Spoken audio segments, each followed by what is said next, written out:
കേരളം കണ്ട ഏറ്റവും വലിയ ദുരന്തമായിരുന്നു വയനാട്.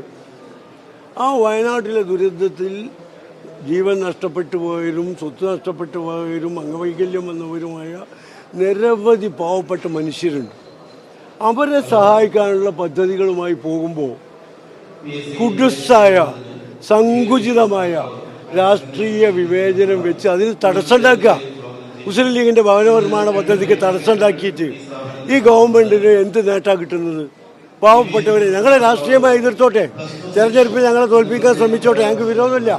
പക്ഷേ ഈ പാവപ്പെട്ട 700ഓളം വരുന്ന പാവപ്പെട്ട ജനത അവരെ സഹായിക്കാനുള്ള പദ്ധതികളുമായി വരുമ്പോൾ അതിന് തടസ്സം നിൽക്കുകയാണ്.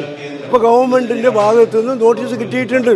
ശരിയാണ്, ഞങ്ങൾ വാങ്ങിയ ഭൂമിക്ക് കുഴപ്പമുണ്ട്, രേഖകൾ ഹാജരാക്കണം എന്നാണ് ആവശ്യപ്പെട്ടിട്ടുള്ളത്. 14-ാം തീയതിയും 16-ാം തീയതിയുമായി ഞങ്ങൾക്ക് ഭൂമി വിറ്റ ആളുകൾ രേഖ ഹാജരാക്കും. ഇത് നീട്ടിക്കൊണ്ടുപോവുക ഗവൺമെൻറ്റിന് സാധിക്കുന്നില്ല. ഗവൺമെൻറ്റിന് ചെയ്യാൻ സാധിക്കാത്തത് ആരെങ്കിലും ചെയ്യാൻ പാടില്ല എന്ന കണ്ണുകടി, പാവപ്പെട്ട ദുരിതബാധിതരായ മനുഷ്യരോടുള്ള ശത്രുതയാണ് ഇത് പ്രകടമാക്കുന്നത്.